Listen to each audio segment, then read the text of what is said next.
친구들 안녕. 오늘 하루도 잘 보냈어요? 보고 싶어서 왔어요. 밥 먹었어요?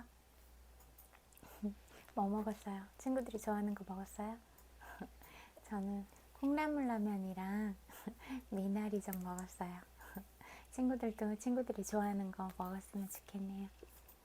오늘 눈 꽤 쌓였던데 저 산에 갔다 왔는데 그냥 눈길 이렇게 밟는 그런 기분이 좋았어요. 눈 밟으면 뽀드득 뽀드득 소리 나잖아요. 또 밖에서 일하시거나 밖에 계신 분들은 좀 추우셨을 수도 있겠다. 저는 눈 내리는 것도 되게 좋아하거든요. 그래서 막 어제 잠을 좀 늦게 자가지고 피곤하긴 했는데 눈만 보면 막 밖에 뛰쳐나가려고 하거든요. 그래서 막 창밖으로 막 눈이 보이길래 안 되겠다. 그래서 막 잠옷에 잠바만 입고 막 뛰어갔다 왔어요. 네, 좋더라고요. 네. 아무도 안 밟은 그 하얀 눈길 밟는 것도 좋고, 눈 밟는 것도 좋고, 그냥 이렇게 눈이 내릴 때 피부에 닿으면 차가운 느낌 있잖아요. 그런 느낌들도 좋아요. 친구들도 눈 좋아하는지 모르겠다.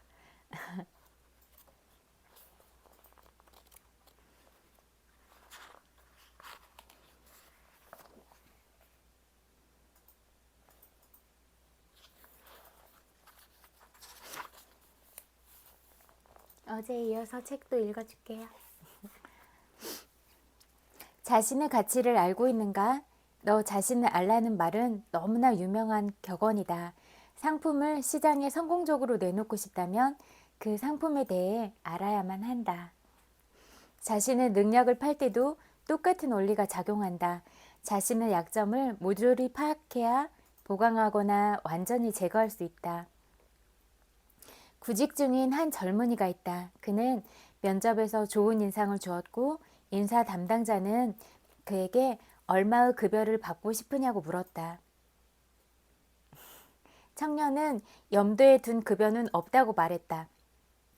명확한 목표 결여. 담당자는 그러면 한 주간 수습으로 일해본 뒤에 결정하도록 하지요 라고 말했다. 그러자 청년이 이렇게 답했다. 그럴 순 없습니다. 이미 현재 일한 곳보다 급여가 더 높으니까요. 여기서 눈여겨볼 점은 현재 직장에서 연봉 인상을 협상하거나 다른 직장을 알아보기 전에 자신이 현재 받는 급여보다 더 가치 있는 사람인지 확인해야 한다는 것이다. 돈을 바라는 것과 누구나 더 많이 벌고 싶어 한다. 그 이상의 가치가 있는지는 완전히 다른 문제다. 많은 사람들이 자신이 필요한 것만큼 원하는 우를 범한다. 경제적 욕구와 자신의 가치는 무관하다. 당신의 가치는 능력 혹은 다른 사람들의 능력을 끌어내는 자질에 달려있다. 자신에 대한 일람표를 만들라. 자신의 능력을 효율적으로 팔려면 매년 자기 분석을 해보는 게 좋다. 이를테면 자신이 상품이라고 생각하고 매년 재고 목록을 만들어 볼 수도 있을 것이다. 또한 매년 자기 분석은 잘못을 줄여주고 장점을 끌어올려준다. 작년보다 발전했는지, 정체 중인지, 후퇴했는지를 알 수 있는 것이다. 목표는 발전되어야 한다. 자기 분석서는 자신이 발전했는지 아닌지, 얼마나 발전했는지를 보여준다. 어떤 부분에서 후퇴했는지도 보여준다. 능력을 효율적으로 팔려면 다소 속도가 느리다고 해도 꾸준히 앞으로 나아가야 한다. 이런 자기 분석은 연말에 시행하는 게 좋다. 그래야 분석서가 지시하는 바에 따라 새해 발전 계획, 즉 해결책을 세울 수 있기 때문이다. 다음의 질문으로 자신을 점검해보라. 스스로를 속이지 않도록 누군가의 도움을 받도록 해라. 자신을 분석할 때 해야 할 질문들. 1. 올해 목표했던 것들을 달성했는가? 인생의 커다란 목표 하에 연간 목표를 분명히 세우고 일했는가? 2. 최선을 다해 최고로 질적으로 재능을 발휘했는가? 아니면 개선할 부분이 있는가? 3. 최선을 다해 많은 일을 했는가? 4. 직업 정신을 지니고 조화롭고 협력적인 태도로 일했는가? 5. 꾸물거리면서 효율적으로 움직이지 못했는가? 그렇다면 어느 정도까지 미뤘는가? 6. 성격을 개선했는가? 그렇다면 어느 방면에서 이루었는가? 7. 계획을 완료할 때까지 끈기 있게 밀어붙였는가? 8. 언제나 신속하고 분명하게 결정을 내렸는가? 9. 6가지 기본 공포 중 어떤 것 때문에 효율성이 떨어진 일은 없는가?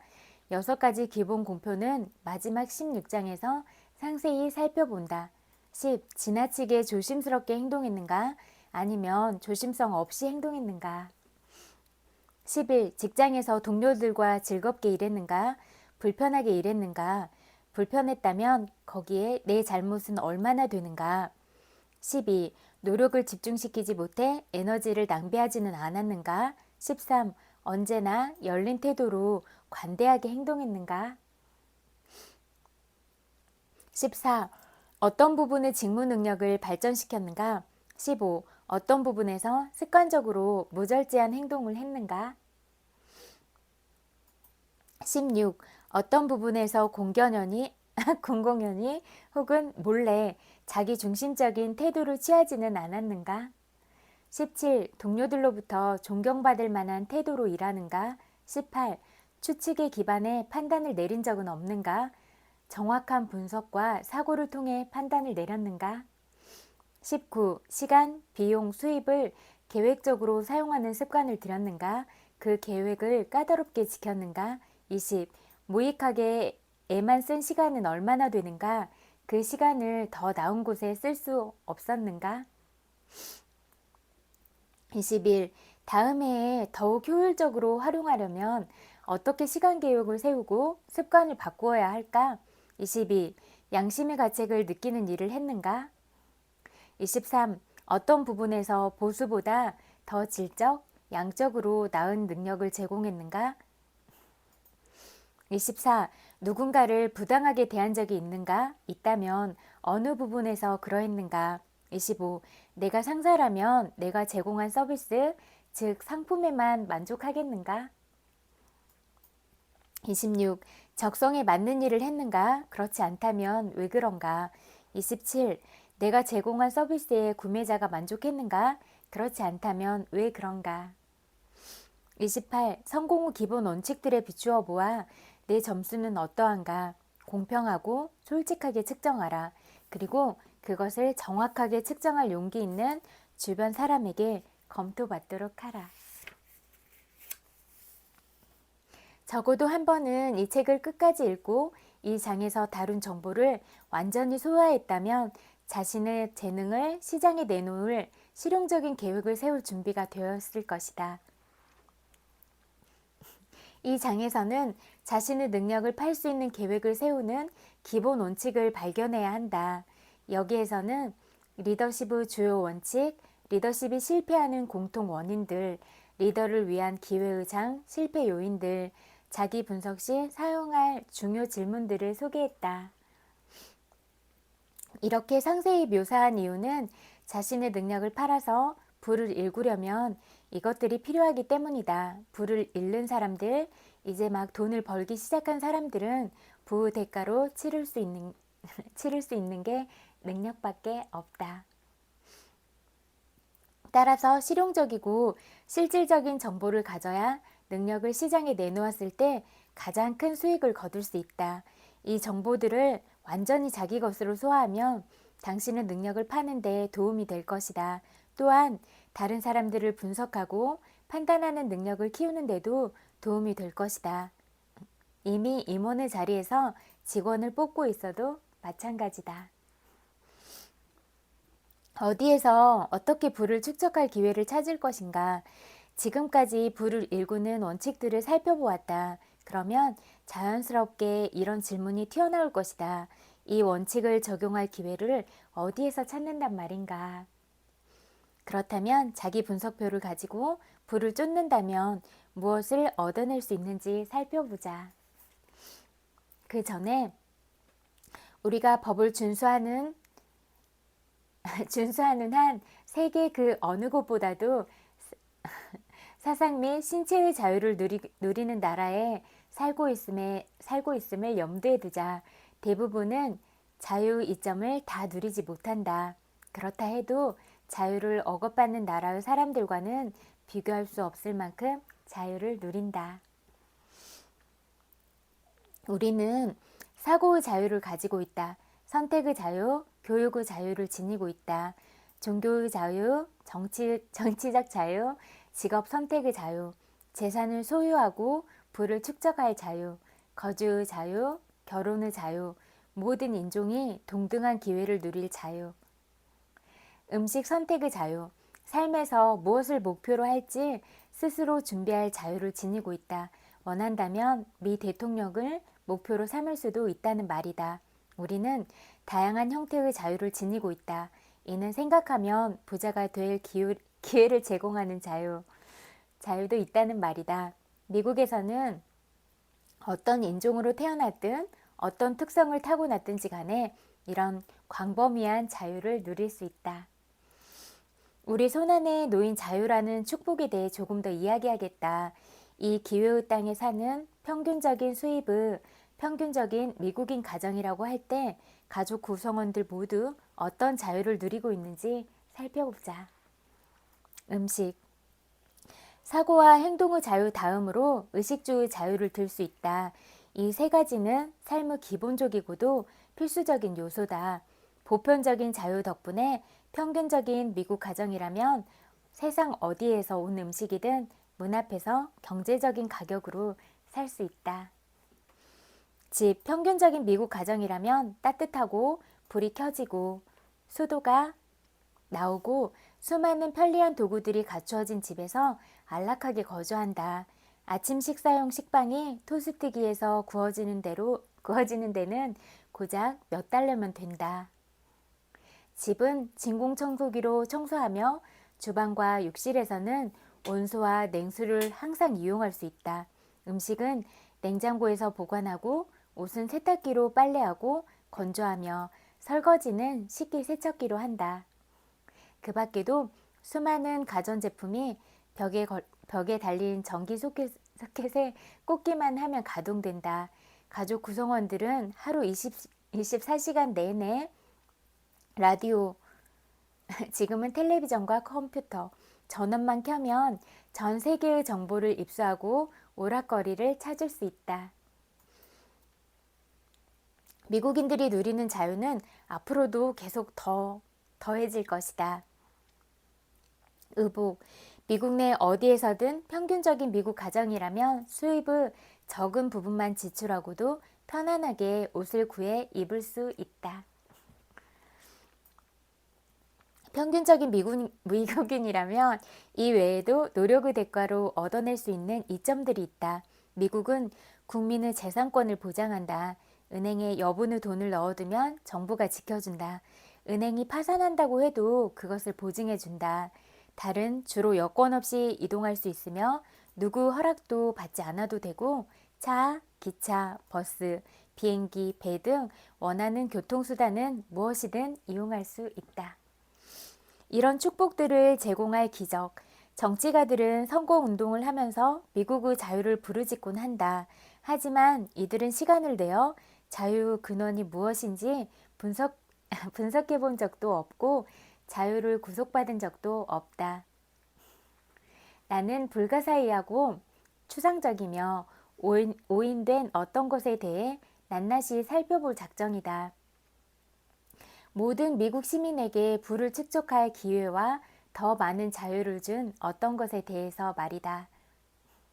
이 보이지 않는 힘의 본질과 근원에 대해 분석할 권리를 누가 내게 주었느냐고. 나는 힘을 조직한 사람들 그리고 지금 그 힘을 유지하는 권한을 지닌 인물들을 반세기 이상 살펴보았다. 이 수수께끼의 후원자의 이름은 바로 자본이다. 자본은 돈만 말하는 것이 아니다. 상품을 비롯해서 사람들에게 돈을 효율적으로 사용할 방법과 수단을 계획하여 자신의 이득으로 만드는 인물들이 조직한 집단도 해당된다. 이 집단에는 과학자, 교육자, 화학자, 발명가, 경영 분석가, 대변인, 교통 전문가, 회계사, 변호사, 의사, 그 밖에 산업 전 분야에서 고도로 전문적인 지식을 갖춘 사람들이 포함된다. 이들은 개척하고 실험하고 열정적으로 새로운 분야에 발을 디뎌 길을 만든다. 이들은 대학, 병원, 학교를 후원하고 길을 닦고 신문을 발행하고 정부에 필요한 비용 대부분을 각출하며 인류가 진보하는 데 필요한 수많은 일을 감당한다. 간단히 말해 자본가들은 문명의 두뇌와 같다. 이들이 교육, 계몽, 인류 진보라는 커다란 천을 직조하는 데 필요한 것들을 공급하기 때문이다. 두뇌가 없는 돈은 위험하다. 돈은 적절히 사용되어야 문명의 초석이 될 수 있다. 잘 조직된 자본이 얼마나 중요한지 알고 싶은가? 가족이 아침 식사를 할 수 있게 해주는 직업은 있는데 자본의 도움이 없이 아침 식사를 준비한다고 생각해보자. 자본의 도움이 없다면 차 한 잔을 마시려면 중국이나 인도로 가야 한다. 수영 실력이 제 아무리 뛰어나도 다녀오기 전에 지쳐 나가 떨어질 것이다. 또 다른 문제도 있다.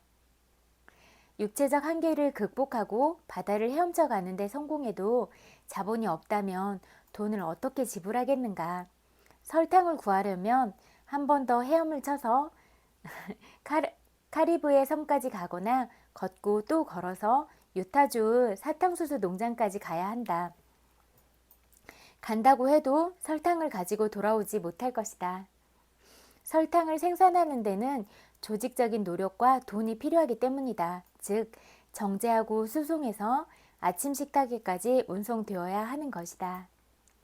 달걀은 인근 농장에서 쉽게 구할 수 있다고 해도 포도주스를 마시려면 플로리다나 캘리포니아까지 오랜 길을 걸어가서 같은 과정을 거쳐야 한다. 빵을 먹으려면 밀이 자라는 캔자스의 농장으로 한 번 더 오랫동안 걸어가야 한다. 시리얼은 메뉴에서 빼야 한다. 훈련된 노동자들과 적당한 기계 장비 없이, 그러니까 자본 없이는 먹을 수 없는 상품이기 때문이다. 바나나 한 송이를 얻으려면 조금 헤엄쳐서 미국 남부 시장으로 가야 한다. 오는 길에 인근 농장에 들러 우유와 버터, 크림을 또 얻어와야 한다. 그러고 나면 가족들이 자리에 둘러앉아 아침 식사를 즐길 수 있다. 부조리해 보이지 않는가? 그렇다. 자본주의 시스템이 없다면 이런 간단한 식품들을 얻는데도 이런 과정이 필요하다. 우선 삶의 자본주의적 초석, 이렇게 단순한 아침 식사를 준비하는 데 필요한 비행기, 트럭, 기차, 화물선을 만들고 유지하는 비용은 상상을 초월할 만큼 막대하다. 이 모든 수송수단들을 운영하는데 훈련된 직원들이 얼마나 투입되었는지 정확히 계산하지 않아도 그 비용은 수십억 달러에 달한다.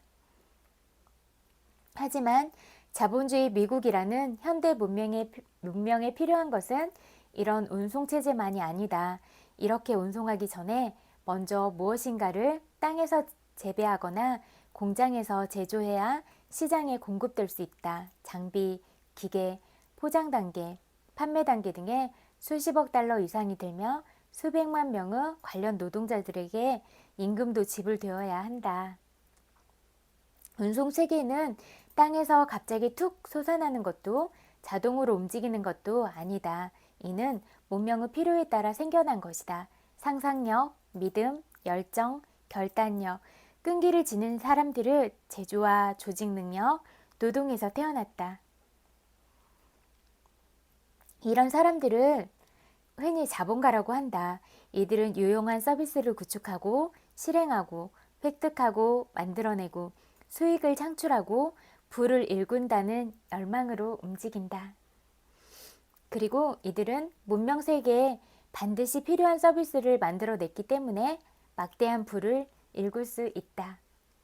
단순하고 이해하기 쉽게 말하자면 흔히 월스트리트 탐욕스러운 늑대들이라고 비난받는 사람들이 이런 자본가라고 덧붙이고 싶다.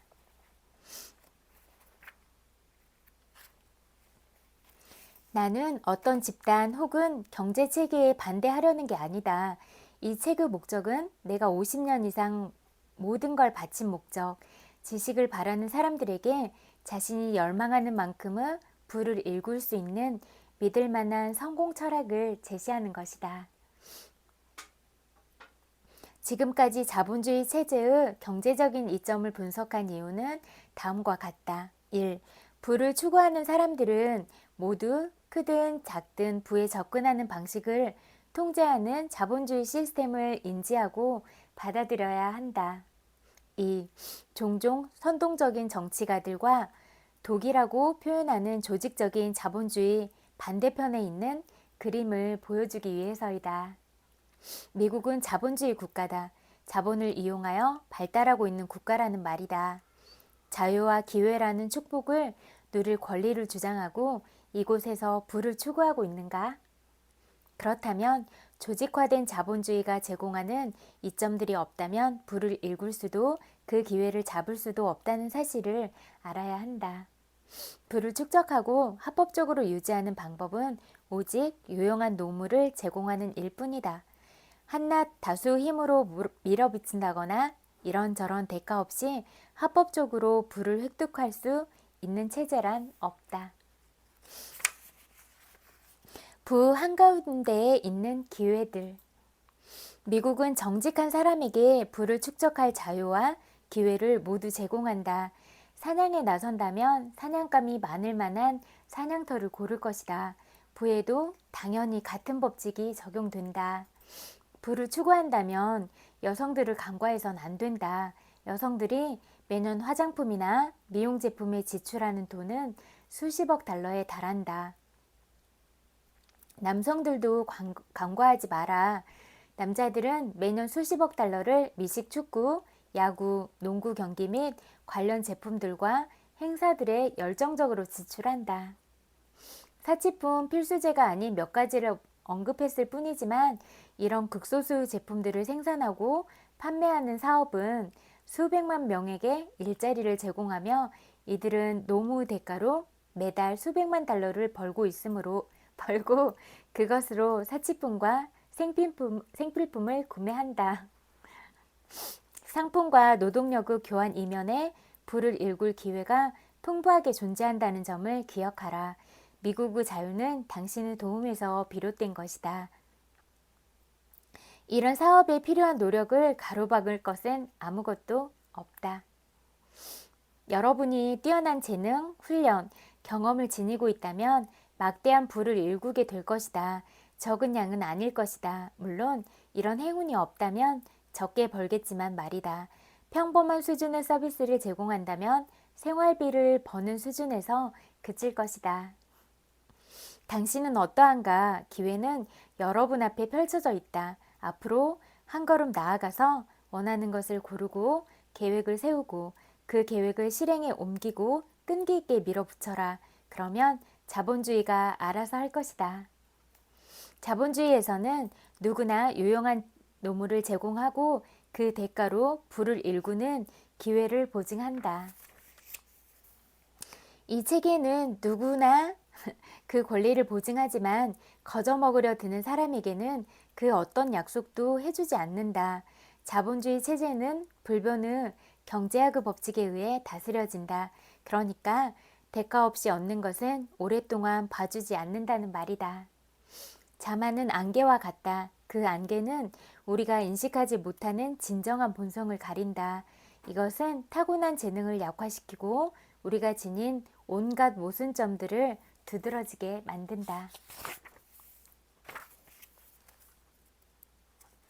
이 책은 여기까지 읽을게요. 그리고 또 잠재의식에 관한 내용 읽어드릴게요.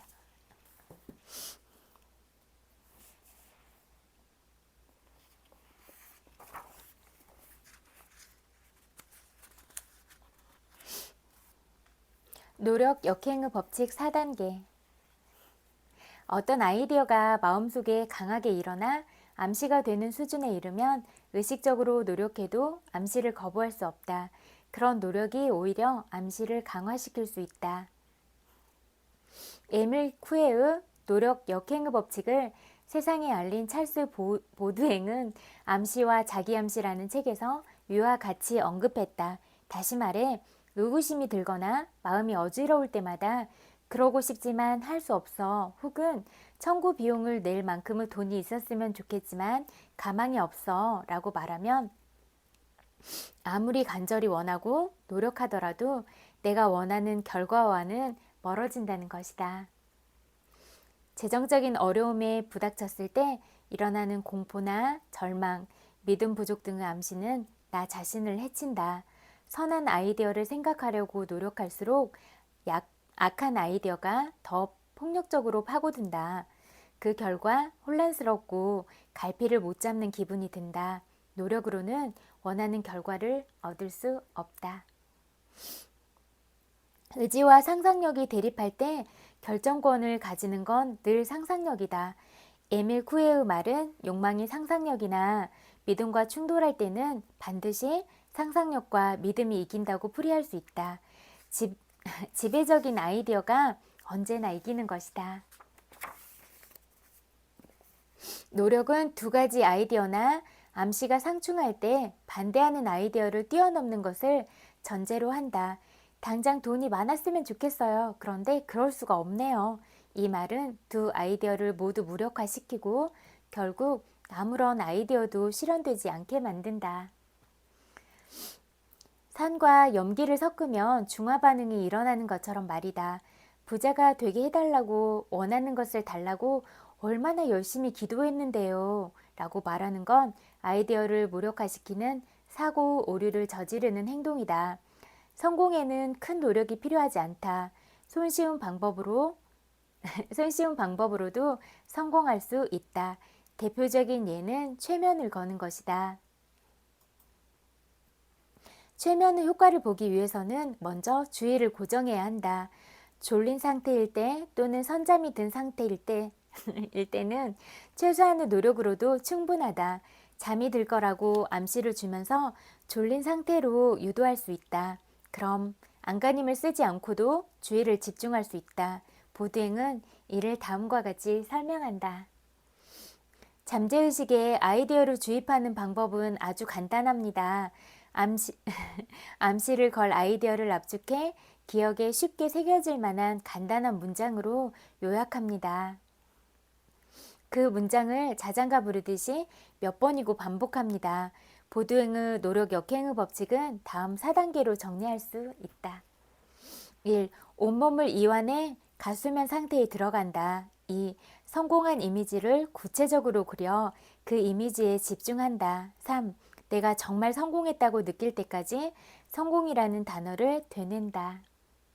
4. 잠이 들기 전까지 성공이라는 말을 계속 반복한다. 내 욕망은 이미 충족되었다. 다음은 위의 기법을 실제로 적용해 본 사례다. 돈이 들어갈 곳은 너무 많아요. 청구서가 쌓이고 있는데 저는 실직 상태예요. 먹여 살려야 할 자식만 셋인데 돈이 없어요. 어떻게 하죠? 이렇게 말하는 사람을 일단 안락의자에 앉혀 몸의 긴장을 풀고 렘수면 상태로 유도했다. 그런 후 보드행이 제안했듯이 그가 원하는 상황을 두 단어로 압축했다. 다 됐습니다. 이 두 단어의 의미는 자신이 원하는 것 모두를 실현했다는 뜻이다. 내야 할 돈은 다 냈고 새로운 직업을 얻었으며 살 곳을 구했다는 걸 의미한다. 재혼을 했고 아이를 위한 음식과 옷을 마련했으며 충분한 돈이 있는 상태라는 것이다. 응축된 문장에 담긴 소망이 이미 이루어진 상황이라고 생각하고 다 됐습니다 라는 말은 자장가처럼 반복했다. 조용히 다 됐습니다 라고 말할 때마다 소망하는 대상이 성공적으로 잠재의식에 새겨지며 따뜻함과 평화로운 느낌이 그를 사로잡았다. 지금은 생각에 초점을 맞추고 집중하고 있었기 때문에 마음은 방황하지 않았다. 그것이 정말 사실이라고 느껴질 때까지 이 방법을 되풀이했다. 짧은 문구에 온 정신을 집중할 때 마음은 다른 아이디어나 잡생각에 사로잡히지 않는다. 마음이 방황하지 않으면 모든 꿈이 실현된다. 다 됐습니다 라는 짧은 구절을 계속 반복하면서 그 의미에 집중하라. 영적인 길은 너무 깊어서 헤아리기 어렵다. 샘물에 가도 길을 그릇이 없으면 물을 뜰 수 없다. 마찬가지로 생명수가 솟아나는 내면의 샘물에 도착해서 생명수를 뜨려면 그릇이 필요하다. 여기서 그릇이란 아이디어가 실현되리라고 기대하고 받아들이는 태도이며 감사하는 생각이나 느낌이 지배하는 마음 상태를 말한다. 그러니까 진짜 항상 강조하지만 좋은 생각과 좋은 감정을 유지하는 게 가장 중요한 거예요. 그런데 좋은 감정이나 이런 거를 유지하려면 가능한 한 좋은 단어, 사랑스러운 말 이런 것들을 하는 게 자기 감정에 도움이 될 거잖아요. 그러니까 이런 부분 잊지 말고 지내면 좋을 것 같아요. 이때는 돈을 어떻게 벌지 초조해하지 않는다. 모든 비용을 다 낼 수 있다는 사실에 기쁨을 느낀다. 청구된 모든 비용을 내서 즐겁고 기쁜 마음으로 다 됐습니다 라고 말하면서 잠자리에 든다. 이만큼으로 이런 일을 할 수 있고 이런 선한 것을 원할 수 있다는 걸 감사하게 생각한다. 내면의 인식, 감정 또는 신념을 통해 나 자신에게 선물을 준다. 이제 모든 욕망이 즉각적으로 충족되는 걸 지켜보는 일만 남았다. 잠재의식은 내가 원하고 마음속에 그리며 믿는 것을 어떻게든 결실을 보도록 방법을 찾는다. 단순히 어떤 대상을 달라고 기도하지 말라. 원하는 모습이 되거나 원하는 일을 하거나 원하는 것을 가졌음을 인식하는 상태에 이르러야 한다. 원하는 것을 인식한다는 것은 소망을 이미지화시키고 소망에 가깝게 물리적인 형태로 빚는 걸 뜻한다. 욕망과 결핍은 선물이다. 그러니 선물답게 다루어라. 욕망은 원하는 걸 성취하는 첫걸음이며 우리를 더 나은 곳으로 밀어주는 자극제다. 사람은 욕망을 추구하며 살아간다.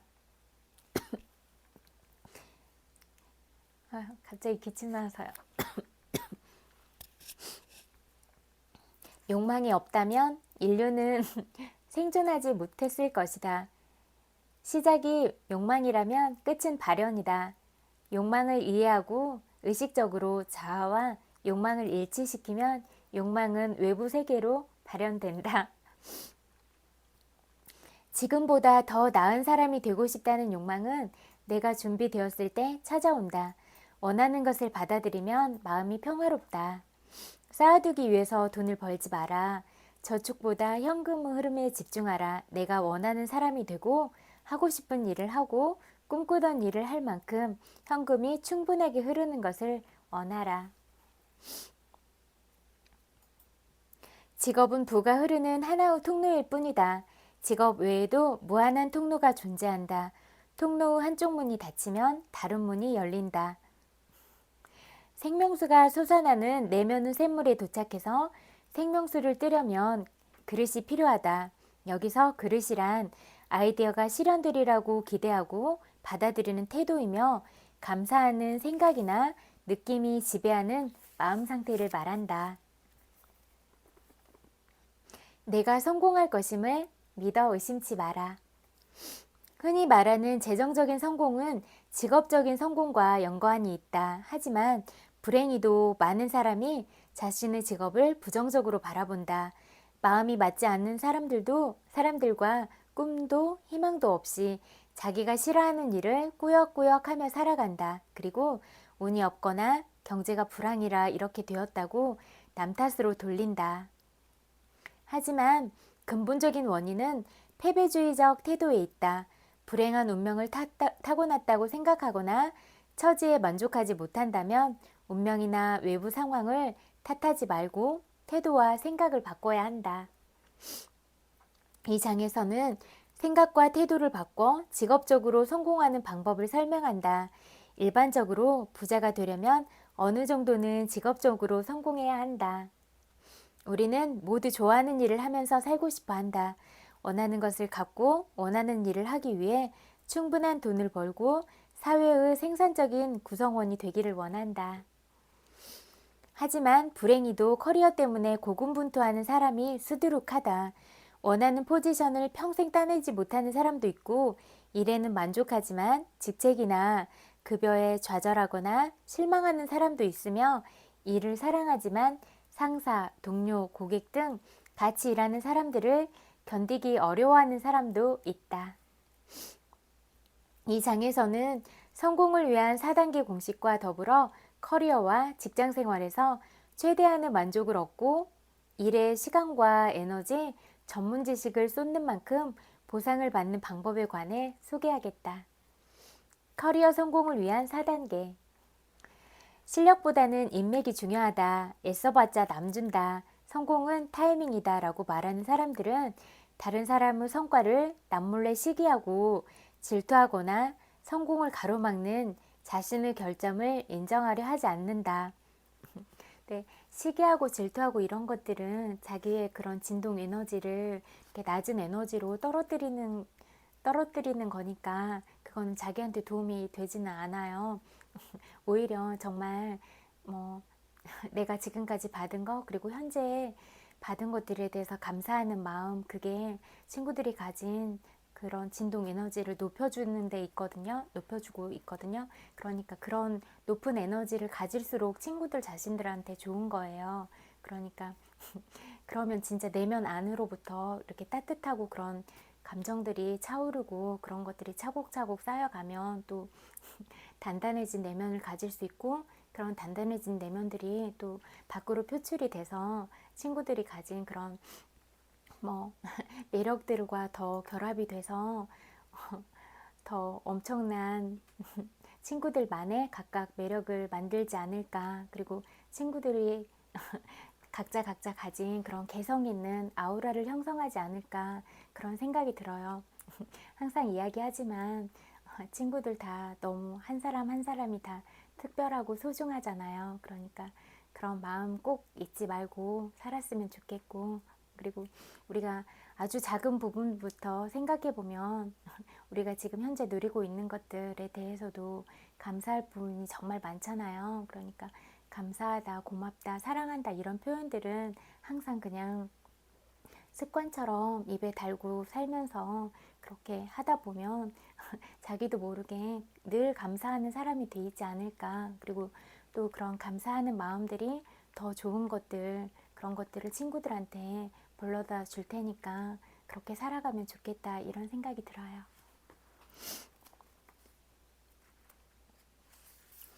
나는 직장 생활에서 어려움을 겪는 사람들이 다채로운 경험을 하고 성취감을 느끼며 즐겁게 일할 수 있도록 도와주었다.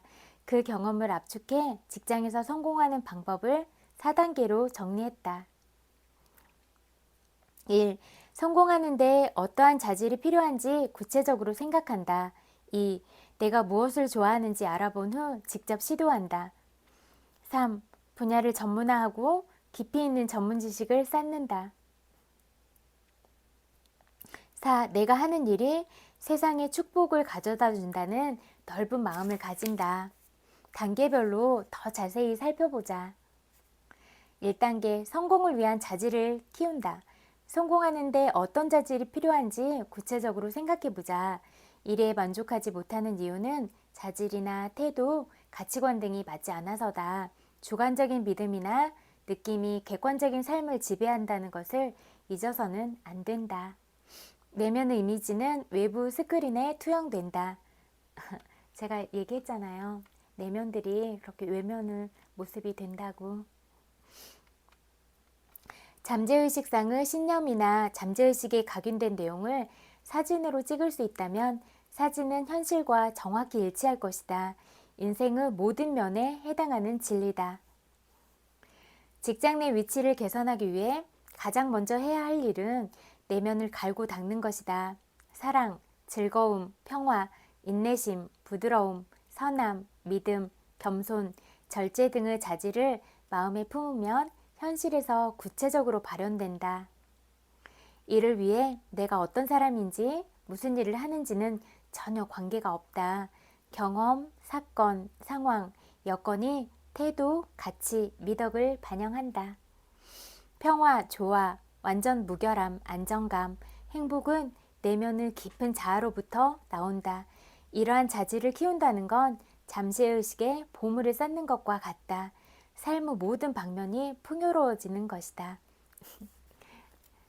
이것도 진짜 친구들 스스로가 계속 감사하는 마음, 좋은 생각들 이렇게 하면 친구들 내면에 보물들이 차곡차곡 쌓이는 것과 같다고 하잖아요.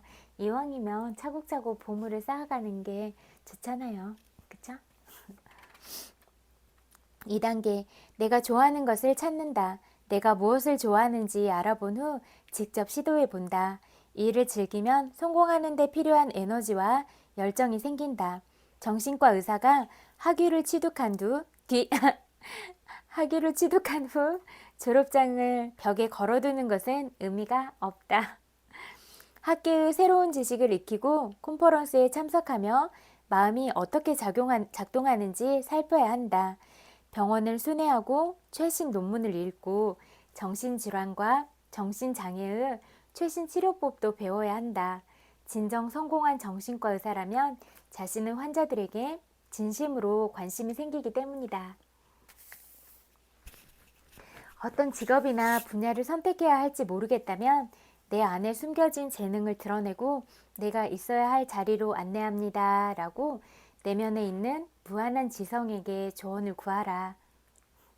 차분하고 긍정적으로 애정을 담아 깊은 자아에 명하라. 믿음과 확신을 담아 묻는다면 예감이 들거나 기회가 찾아오는 등 나를 어떤 방향으로든 이끌 것이다. 크게 애쓰지 않고도 영적 지성에게서 혼란스럽지 않고 명확한 답을 얻을 것이다.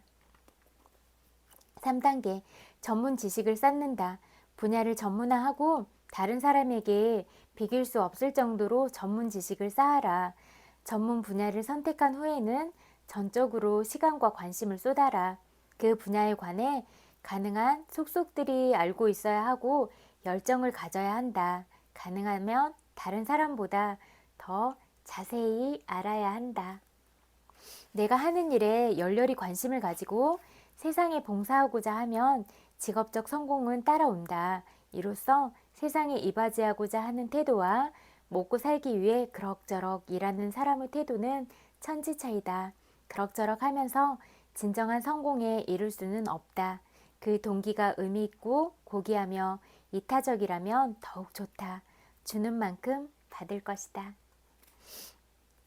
4단계, 이익은 순환한다는 것을 이해한다. 내가 하는 일이 세상에 축복을 가져다 준다고 생각하면서 마음을 너그럽게 가진다. 내가 품은 소망이 나만을 위한 것이어서는 안 된다. 전 인류에 유익해야 한다. 아이디어는 원이나 회로 형태로 순환한다. 세상에 축복을 가져다주고 이익이 되는 아이디어를 흘려보내면 그 아이디어는 다시 나에게 돌아와 다른 아이디어와 섞이고 압축된다. 그렇게 만들어진 나의 아이디어는 더욱 커져서 다시 세계의 회로로 흘러나간다. 처음의 소망이 오로지 나만을 위한 거라면 원이나 회로가 완전하게 형성되지 않는다. 제임스 씨는 가짜 석유를 팔아서 큰 돈을 벌었던데요? 라고 말하는 사람도 분명 있다. 남을 속여서 재물을 얻는 사람들은 잠깐 동안은 성공할 것처럼 보일지도 모른다. 하지만 사기로 번 돈은 날개에 돋친 듯 사라진다. 타인에게 피해를 주는 것은 자신에게 피해를 주는 것과 같다. 타인은 곧 나다. 다른 사람의 물건을 훔치는 건 곧 내 물건을 훔치는 것이다. 이는 결국 자신의 신체와 가정생활, 외부 사건에 드러난다. 부정한 방법으로 재산을 축적하는 사람은 성공할 수 없다. 마음의 평화 없이는 성공할 수 없기 때문이다. 만약 밤에 편히 눈 감을 수 없고 몸이 아프며 죄책감이 든다면 돈이 쌓여도 과연 즐거울까? 런던에 사는 한 남성은 나무 재산을 탐하던 자신의 이야기를 들려주었다. 그는 전문 소매치기였고 다른 사람의 지갑을 훔쳐 큰돈을 모았다. 프랑스에는 여름 별장이 있었고 영국에서는 왕처럼 살았다. 하지만 그는 자신의 잘못을 잘 알고 있었다. 런던 경찰이 자신을 체포할까봐 언제나 두려움에 떨었고 사라지지 않는 공포와 깊은 죄책감 때문에 여러 정신장애를 겪었다. 결국 그는 자수하고 징역을 살았다.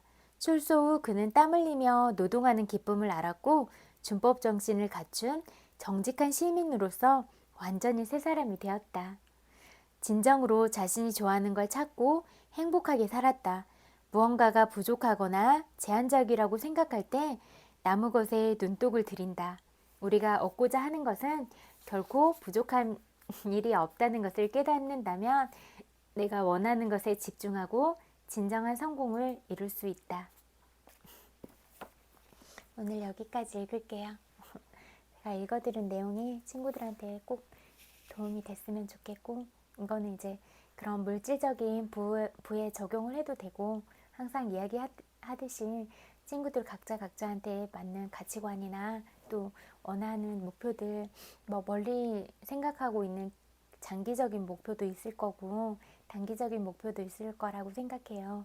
그런 상황에 맞게 또 잠들기 전에 좋은 생각, 좋은 기분을 유지하고 자면서 또 잠재의식도 최대한 많이 활용하고, 그래서 친구들의 삶이 늘 평화롭고 행복했으면 좋겠어요. 그리고 많이 웃고 원래 친구들은 다 한 명 한 명 너무 예쁘고 사랑스럽잖아요. 근데 웃으면 너무 예쁘잖아요. 진짜 그냥 웃는 모습도 너무 예쁜데 막 깔깔깔거리고 진짜 개구쟁이처럼 그렇게 웃을 때도 많이 있잖아요. 또 누구한테 이렇게 웃음을 주는 그런 기쁨을 주는 사람들도 진짜 중요한 일을 하고 있는 것 같고, 또 뭐 예술적인 부분이나 또 아니면 자기만이 가진 어떤 특별한 재능들로 또 다른 사람들한테 이렇게 영향력을 끼치고 있거나 주변 사람들한테도 소소하게 그런 행복들을 주고 있다면 정말 특별하고 중요한 일을 하고 있다. 정말 중요한 가치를 실현하고 있는 거다. 저는 그렇게 생각해요. 그러니까 각자 한 명이 소중한 만큼 나 자신을 사랑하고 또 주변에 있는 사람도 사랑하면서 우리가 그렇게 살았으면 좋겠어요. 그리고 진짜 그 끝을 알 수 없잖아요. 언제가 끝이 될지는. 그러니까 그냥 지금 보내는 순간순간마다 최선을 다하고 사랑한다고 많이 말하고 고맙다고 말 많이 하고 그런 표현들도 자주자주 하고 그러면 좋을 것 같아요. 그리고 매 순간 찾아오는 순간들은 딱 한 번뿐이잖아요. 근데 그게 마지막이 될 때가 있기도 하잖아요. 그러니까 우리는 늘 마지막 축제처럼 그런 마음을 가지고, 그러니까 비관적이거나 부정적으로 보라는 건 아니지만 그렇게 한다면 되게 모든 날들이 또 모든 순간들이 다 소중하게 느껴질 거잖아요. 근데 이렇게 소중한 순간들을 누구한테 함부로 말하거나 그런 못된 마음을 갖거나 그렇게 사용하진 않을 것 같아요. 그래서 늘 그렇게 예쁜 마음으로 살아가면 좋겠다, 그런 생각들이 들었어요. 그리고 오늘 어떤 하루 보냈는지 모르겠어요. 그리고 오늘 생일인 친구들도 있죠. 생일 엄청 많이 축하하고, 또 생일은 우리 자신들이 태어난 그런 기쁜 날이기도 한데 우리를 낳아주신 부모님들이 엄청 고생한 날이기도 하잖아요.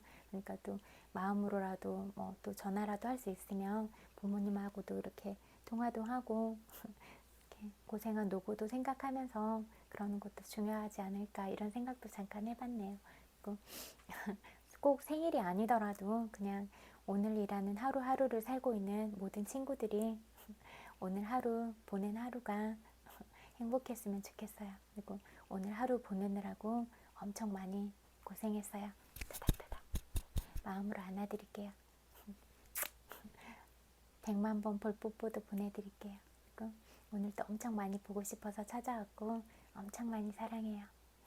그 친구들도 주변 사람들한테 사랑한다는 말 많이 하고, 처음에 표현 안 하면 어색할 수도 있는데 그냥 자주자주 하면 또 습관처럼 이렇게 되기도 하는 것 같아요. 그러니까 사랑스러운 친구들이 그런 예쁜 표현들을 하면 훨씬 더 사랑스럽지 않을까, 이런 생각도 해보네요. 그리고 오늘은 눈이 내려서 다른 날보다 좀 따뜻한 느낌이 들기도 했는데 그래도 따뜻하게 포근한 이불 잘 덮고 자고 또 손발도 잘 보호하고 자고, 그다음에 감기 걸린 친구들은 감기약도 잘 복용하고, 또 아직 안 걸리고 그러면 또 감기 조심하고 늘 건강 챙기고 그러면 좋을 것 같아요. 잘 때 좋은 생각, 좋은 감정으로 편안한 마음으로 잠들 수 있으면 좋겠네요. 잘 자요. 굿나잇.